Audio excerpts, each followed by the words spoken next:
आप सबका स्वागत है आपके अपने channel chalk and duster academy पे। और इससे लास्ट वाले लेक्चर में हमने पढ़ी थी अरबिक अल्फ़ाबेट, वो भी हिंदी से रिलेट करके। और जैसा कि मैंने आपको उसी वीडियो में बता दिया था कि हम अगले लेक्चर में पढ़ेंगे उर्दू अल्फ़ाबेट, वो भी हिंदी से रिलेट करके। क्योंकि जैसा आपको मालूम होगा कि हमारे भारत देश में जो हमारी मातृभाषा वो हिंदी है। आप किसी भी लैंग्वेज को, इंडियन लैंग्वेज को या किसी भी अदर फॉरेन लैंग्वेज को अगर जो आप सीखना सीखना चाहते हैं तो उसको अगर जो आप हिंदी से रिलेट करेंगे तो वो जल्दी से हमें सीखने और समझने में ज़्यादा आसानी करती है। तो चलिए आज की वीडियो हम शुरू करते हैं। लेकिन मैं उससे पहले जो लोग हमारे चैनल पर नए हैं मैं उनसे रिक्वेस्ट करना चाहूँगा कि प्लीज़ हमारे चैनल को सब्सक्राइब करें और बेल आइकन प्रेस कर दें। तो फटाफट हम पहले जो पिछली वीडियो का हमने लेक्चर लिया था उसको रिवाइज़ कर लेते हैं, एक बार उसकी प्रैक्टिस कर लेते हैं, जिसको उर्दू में कहते हैं मश्क। क्योंकि उससे ये होगा, जो बच्चे हमारे पास नए हैं या जो बच्चे नए हैं जो इस वीडियो को देख रहे हैं, मैं उनसे रिक्वेस्ट करूंगा कि आप पहले वो वाली वीडियो देख लें, क्योंकि उससे आपको ज़्यादा समझ में आ जाएगा। क्योंकि जैसा आपको मालूम होगा किसी भी चीज़ की नींव जितनी मजबूत होगी उसकी जो फाउंडेशन है यानी कि जो उसकी बिल्डिंग है वो उतनी ही मजबूत होगी। तो जो हमारे बेसिक क्लास है तो उर्दू आप तभी सीख पाओगे जब आपको इसकी नॉलेज पूरी बेसिक तरीके से होगी। तो मैं रिक्वेस्ट करता हूँ कि आप वो वाली वीडियो पहले देख लीजिए, उसका लिंक आपको आई बटन पे मिल जाएगा या फिर आप उसे डिस्क्रिप्शन में जाके भी देख सकते हैं। लेकिन फिर भी मैं एक बार उसको रिपीटेशन कर देता हूँ यहाँ पे। तो आइए शुरू करते हैं। तो सबसे पहले हम पढ़े थे, जो हमने वहाँ पे अरबिक अल्फ़ाबेट पढ़ी थी उसी को एक बार हम रिवाइज कर लेते हैं उस वाले लेक्चर को। तो उसमें आया था सबसे पहले अलिफ, बा, ता, सा, जीम, हा, खा, दाल, जाल, रा, जा, सीन, शीन। तो ये इसका हमने जो तलफ़ुज़ है, जो इसकी प्रोनाउंसिएशन है, वो हिंदी से रिलेट करके हमने पहले पढ़ ली थी। यहाँ सिर्फ हम उसका क्या है, रिपीटेशन कर रहे हैं। ठीक है, सीन, शीन, साद, जाद, ता, जा, ऐन, गैन, फा, काफ, लाम, मीम, नून, वाव, हा, हमज़ा, या और या। तो इस तरह से जो अरबिक अल्फ़ाबेट है वो टोटल कितने हैं, 28 हैं। नोट कर लीजिए कितने हैं, 28 हैं। चाहे तो आप इसका स्क्रीनशॉट ले सकते हैं या फिर वीडियो को स्टॉप करके आराम से इसे एक बार पढ़ सकते हैं। तो चलिए फिर बिना किसी देरी के आज हम उर्दू अल्फ़ाबेट सीखते हैं, वो भी हिंदी से रिलेट करके। तो सबसे पहले आप इस तरह से यहाँ पे हिंदी लिख लीजिए। हम 4 कॉलम बनाएंगे जिससे हमें जल्दी से जल्दी समझने में आसानी हो और आपको वो अच्छे से समझ में आ जाए। यहाँ पे लिख लीजिएंगे उर्दू, ठीक है, उर्दू हर्फ। तो मैं आपको बता दूं कि हिंदी में अक्षर होता है, तो उर्दू में अक्षरों को क्या कहते हैं, हर्फ कहते हैं। ठीक है, आप नोट डाउन कर लीजिए। तो अक्षरों को क्या कहते हैं, हर्फ। इसलिए मैंने ऊपर लिख दिया है उर्दू हर्फ। यहाँ पे भी आएगा हिंदी और यहाँ पे भी क्या आएगा फिर, उर्दू। ठीक, तो चलिए आइए बिना किसी देरी के हम शुरू करते हैं। तो हिंदी में जैसा आपको मालूम होगा कि सबसे पहले क्या आता है, आ यानी ए, यानी कि ऐसे अनार आता है। तो इसको किससे डिनोट करेंगे हिंदी में, उसको हम इस तरह से करेंगे, अलिफ लिख देंगे। ठीक है, अब बात करते हैं आ। तो आ में आ का डंडा आ जाएगा और ऊपर इस तरह से आ जाएगा।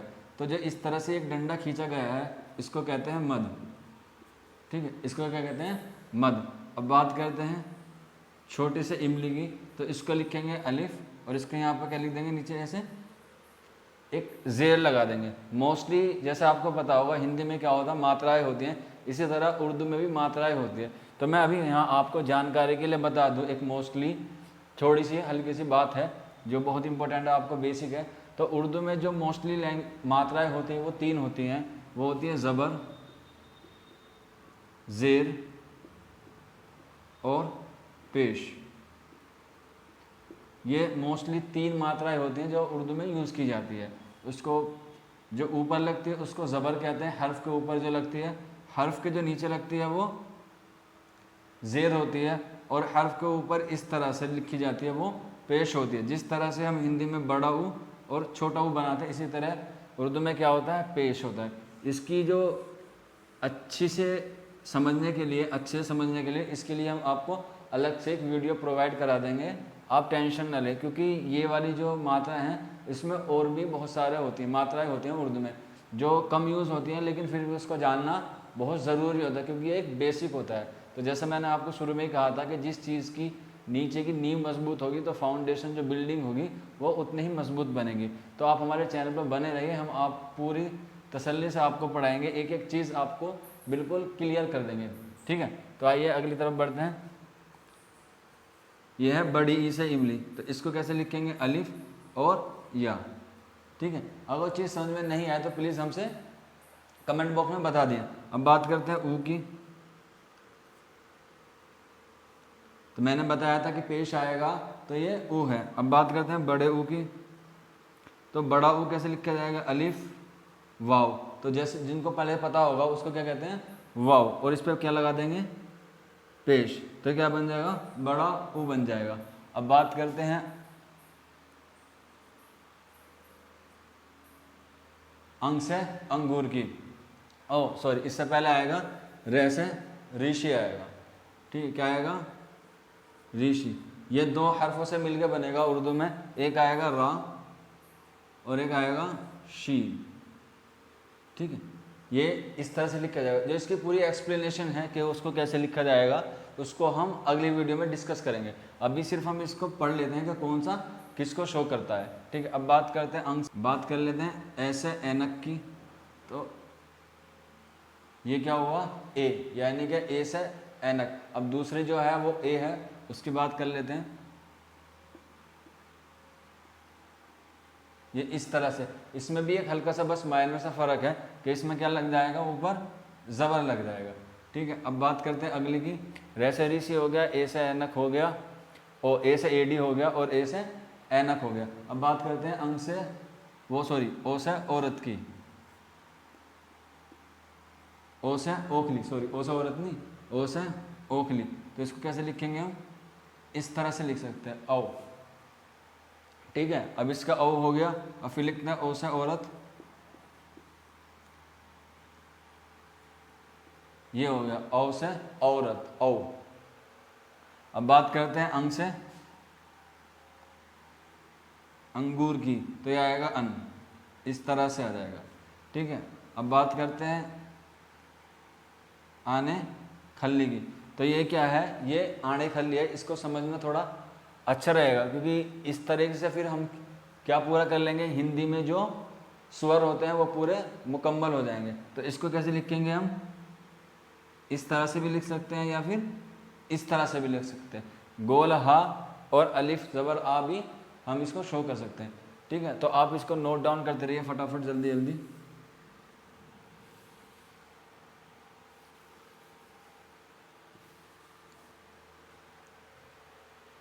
बात करते हैं कै कबूतर की।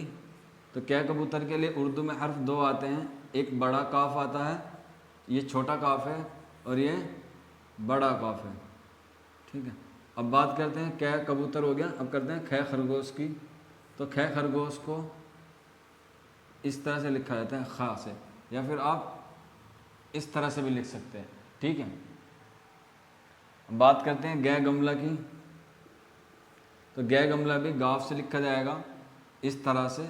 ये होता है गाफ, और फिर क्या आएगा, गैन।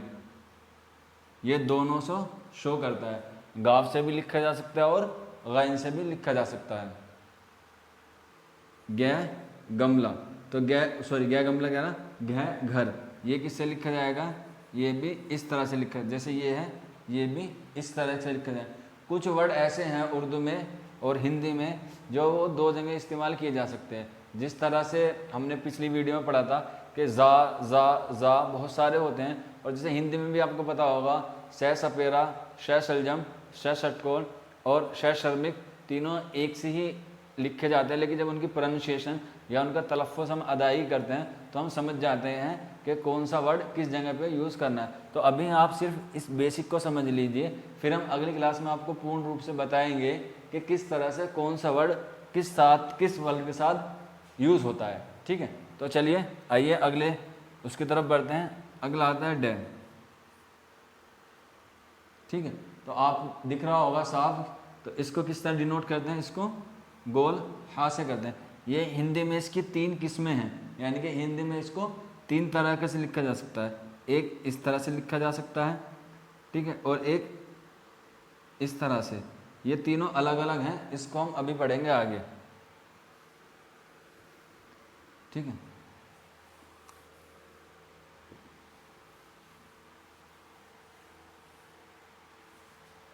अब बात करते हैं चाय चम्मच की।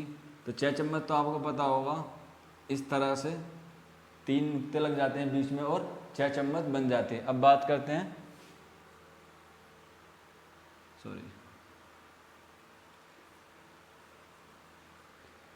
छः छाता की। तो छः कैसे लिखा जाएगा, इस तरह से लिखा जाएगा। ये क्या लिखा जाएगा, छः। अब बात करते हैं जय जहाज की। तो जय तो सबसे पता होगा, जिम से लिखा जाता है, लेकिन इसको बहुत तरीके से शो किया जाता है। जय से भी शो किया जा सकता है, जाल से भी शो किया जा सकता है, और जोए से भी इसको डिनोट कर सकते हैं। तो ये सारे किससे लिखा जाएगा, जा से। बस इसमें ये रहेगा कि इसको हम 2 तरीके से भी लिख सकते हैं। अब ये आपको थोड़ा सा समझना पड़ेगा कि कौन सा नुक्ते के साथ कौन सा होगा, इसको हम अगली वीडियो में आपसे डिस्कस करेंगे। अब बात करते हैं झ झंडा की। तो झ झंडा किस तरह लिखा जाएगा, इस तरह से लिखा जाएगा। ये क्या हुआ, झ झंडा। अब बात करते हैं आने खल्ली की। तो आने खल्ली को 3 से डिनोट कर सकते हैं, इस तरह से। ठीक है, ये उर्दू में 3 अल्फाज हैं जो इस वाली आने खल्ली के लिए हम यूज़ कर सकते हैं। अब बात करते हैं अगले की, फिर आएगा टै टमाटर। तो टै टमाटर को कैसे लिखेंगे हम, इस तरह से। ठीक है, मुझे उम्मीद है आपको समझ में आ रहा होगा। अगर जो आपके मन में कोई सवाल है तो प्लीज़ हमें कमेंट बॉक्स में ज़रूर बताइएगा। ठीक है, बात करते हैं ठै ठटेरा की। तो ठै ठटेरा ऐसे लिखा जाएगा, ये हो गया ठै। अब बात करते हैं डे डमरू की। तो डे इस तरह से लिखा जाएगा। और फिर कहते हैं डे ढक्कन की।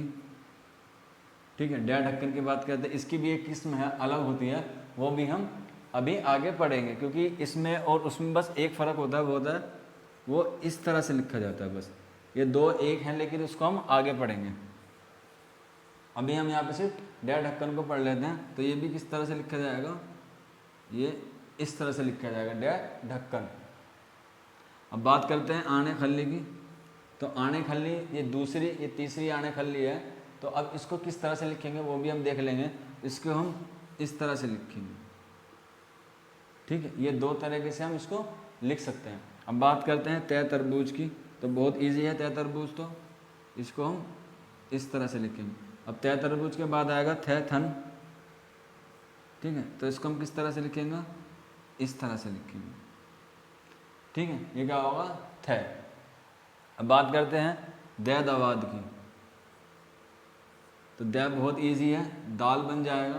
तो आपको हमें उम्मीद है कि आपको जो हम जितना अभी तक पढ़ा है वो समझ में आ गया होगा। अब बात करते हैं धनुष की।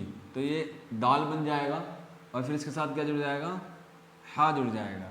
ठीक है, तो मैं आपको बता दूं यहाँ पे जो हिंदी की जो वर्ड है और जो उर्दू के वर्ड है उनको हम रिलेट करके इसीलिए पढ़ रहे हैं कि ताकि हम उसको आसानी से समझ में आ जाए।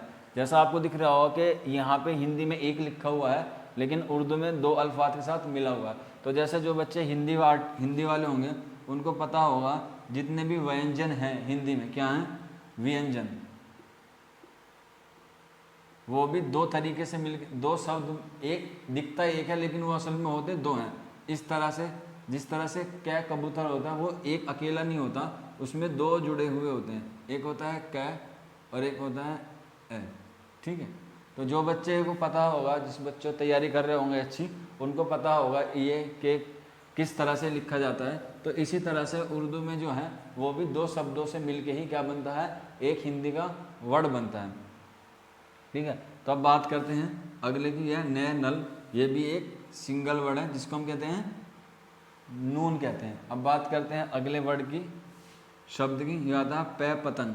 तो पै पतंग को कैसे लिखेंगे, इस तरह से बना के और उसके नीचे 3 नुक्ते। बात करते हैं फै फल की, यह भी बहुत इजी है, ये किससे लिखा जाता, फै से, या फिर आप इसको इस तरह से भी लिख सकते हैं, फा। ठीक है, अब बात करते हैं बै बत्तख की। तो बै बत्तख कैसे लिखा जाएगा, इस तरह से लिखा जाएगा। ठीक है, बै बत्तख लिख लिए। अब बात करते हैं भै भालू की, तो ये लिखा जाएगा, इस तरह से लिखा जाएगा। ठीक है, बै भालू। अब बात करते हैं अगले हर्फ की, अब आएगा मैं मछली। तो मीम तो बड़ा आसान है, उर्दू में इस तरह से लिखा जाएगा, क्या कहते हैं इसको, मीम बोलते हैं। अब बात करते हैं या की। तो या तो सबसे पहले पता है आपको, या हम इस तरह से लिख सकते हैं या फिर इस तरह से, दोनों क्या है, या, ये बड़ी या है और ये छोटी या है। अब बात करते हैं रै की, यानी कि रै रस्सी की। तो रै इस तरह से लिखा जाएगा। अब बात करते हैं ले लट्टू। तो ले लट्टू किससे डिनोट करेंगे हम, लाम से डिनोट करेंगे, यानी कि लाम से इसको दर्शाएंगे।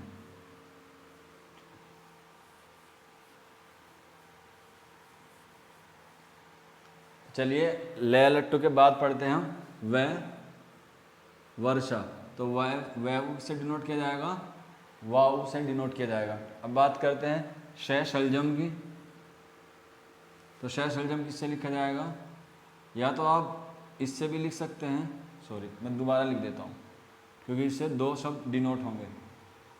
या तो आप इससे स्वाद से भी लिख सकते हैं या फिर आप शीन से भी, ये दोनों को डिनोट करेगा। तो मैं आपको बता दूं कि ये चीज़ें हमें कब समझ में आएगी, जब हम इसको बिल्कुल अच्छे से इसको रीड करेंगे, यानी कि जब हम आपको अगले वीडियो में बताएंगे। अब बात करते हैं अगले हर्फ की, फिर आता है सपेरा। तो ये इसको हम 3 उर्दू में जो 3 लफ्ज़ आते हैं वो इसको डिनोट करते हैं। सबसे पहले आता है सा, फिर आता है छोटा शीन, और फिर आता है एक वर्ड और आता है आई थिंक, चलो 2 ही रख लीजिए, अभी ध्यान में नहीं आ रहा वो कि कौन सा है, हालांकि यही वो वर्ड हैं जो यूज़ होते हैं, सा और शीन होते हैं। ठीक है, अब बात करते हैं सह षटकोण की। ठीक है, तो उम्मीद है कि समझ में आ रहा होगा। अब बात करते हैं सह षटकोण की। तो सह षटकोण में क्या आता है, ये बड़ा शह है तो इसलिए इसमें भी सीन और स्वाद, यानी कि ये वाले दोनों सेम कंडीशन में एक साथ यूज़ होंगे। तो ये जब हम तलफ़ुज़ जो इसकी प्रोनाउंसिएशन होगी तो हमें तब पता चल जाएगा कि हमें कहाँ पे कौन सा वर्ड यूज़ करना है या कौन सा लफ्ज़ को इस्तेमाल करना है। अब बात करते हैं अगले हर्फ की, अगले अक्षर की। तो फिर आता है हा। इसको 2 तरीके से हम शो कर सकते हैं, गोल हा और बड़ा हा। ठीक है, अब बात करते हैं अगले की। अगला जो हर्फ है वो है छतरैया। तो ये एक थोड़ा सा अलग तरीके का वर्ड है, क्योंकि जो हिंदी पढ़ते होंगे, जो इनको जैसे मैंने अभी बताया था क्या अलग अलग करते हैं, इसमें भी 2 वर्ड होते हैं। तो इसको हम किसे शो करेंगे, हम इस तरह से हम इसको लिखेंगे। ये यहाँ से कै कबूतर है और फिर आगे बड़ा शीन है। अब बात करते हैं तय त्रिशूल की। तो ये तय त्रिशूल है, तो ये किससे लिखा जाएगा, ये इस तरह से लिखा जाएगा। ये तय है और ये रह है, इसमें भी 2 शब्द जुड़ के बने हैं। अब बात करते हैं ज्ञानी की। तो ज्ञानी में भी 2 वर्ड जुड़े हैं, गाफ और या, ये ज्ञानी हुआ। अब बात करते हैं अगले हरफ की, ये डे अड़े। ठीक है, अब ये किससे लिखा जाएगा, ये लिखा जाएगा इस तरह से। ठीक है, और फिर आता है ये वाला डे, जैसे मैंने आपको पहले बताया था ये उसकी लास्ट वाली किस्म है। तो इसको किस तरह से लिखेंगे, इसको हम इस तरह से लिखेंगे। ठीक है, अब है जो लास्ट है वो है शर्मिक। यानी कि श शर्मिक कैसे लिखा जाएगा, वो लिखा जाएगा इस तरह से, शीन और प्लस रा, ये बना श शर्मिक। हो सकता है कि एक दो लफ्ज़ का जो ऑर्डर है वो चेंज हो गया, वो तो आप समझ लेना कि किससे है। यहाँ हमारा जो मोटो है, जो हमारा मेन मोटो था, वो था हिंदी से उर्दू का सीखने का। तो जैसा आपको पता होगा कि हिंदी में कितने अक्षर होते हैं, 52 होते हैं, और उर्दू में कितने, अरबिक में कितने होते हैं, 28, और 26 किस में होते हैं, इंग्लिश में। मैं लिख देता हूँ यहाँ पे इस तरह से कि आपको याद रह जाए। ये है हिंदी, हिंदी में 56 होते हैं, अरबिक यानी कि अरबी में 28 होते हैं, और अंग्रेजी, अंग्रेजी में कितने होते हैं, 26। अब बात करते हैं उर्दू की। उर्दू में जो है वो कुछ जो मुहक्किकीन हैं उनकी इसमें बाज़ अलग अलग हैं। कोई इसको जो जैसा आपको पता होगा कि उर्दू में किसी ने अर्फ जो बताए हैं वो किसी ने 36 बताए हैं और किसी ने 38 बताए हैं, जो सिंगल शब्द हैं। जैसे आप मान लीजिए ये वाला जो शब्द है ये डबल है, इसमें 2 हैं। तो जिस तरह से मैंने आपको बताया था, जो खाली सिंगल लफ्ज़ है, यानी कि मान लीजिए ये सा है तो ये एक सिंगल लफ्ज़ है। तो अरबिक में जब इसकी, जैसा आपको पता होगा उर्दू जो है वो भारत की लैंग्वेज है, और उर्दू में जो बहुत सारी ज़बानों के लफ्ज़ लिए गए हैं, तो इसमें जो मुकम्मल उर्दू की जो लैंग्वेज बनती है उसमें 36 या 38 हैं। बाज़ ने, जो बाज़ विद्वान होते हैं, जो उर्दू में मुहक्किकीन कहते हैं उसको, बाज़ ने 36 बताए हैं और बाज़ ने 38 बताए हैं। लेकिन कुछ लफ्ज़ ऐसे भी हैं जो हिंदी में 2 लफ्ज़ के जुड़ के बनते हैं, जैसे बा प्लस हा प्लस ता प्लस हा। इस तरह से बहुत सारे वर्ड हैं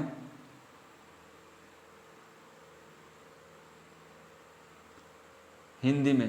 तो इस तरह से उनको काउंट करके इनकी जो संख्या है वो 14 है, ठीक है। तो इस हिसाब से उसको हम जोड़ते हैं, तो फिर या तो आप इसमें जोड़ लीजिए, तो ये बनते हैं 52, ठीक है। तो इस तरह से कि बाज़ मुहक्किकीन ने अपनी अलग अलग राय दी है, उसको हम अगली क्लास में बिल्कुल डिटेल से पढ़ेंगे, क्योंकि उस जब हम अगली क्लास में पढ़ेंगे तो उसमें हम रस्मुल ख़त के साथ और सूती एतबार के साथ और शक्लों के एतबार से उसको पूरा हम अच्छे से एक्सप्लेन करेंगे। इसलिए यहाँ पे सिर्फ आपको एक हल्की सी नॉलेज दी गई है अगली क्लास की, जिससे आपको थोड़ा सा इंटरेस्ट पैदा हो जाए कि अगली क्लास में हम लोग पढ़ेंगे, क्या पढ़ेंगे। तो फिर मिलते हैं अगली क्लास में इसी उत्साह, इसी उम्मीद के साथ। तब तक आप अपना ख्याल रखिए, घर पे रहिए। शुक्रिया फॉर वॉचिंग दिस वीडियो।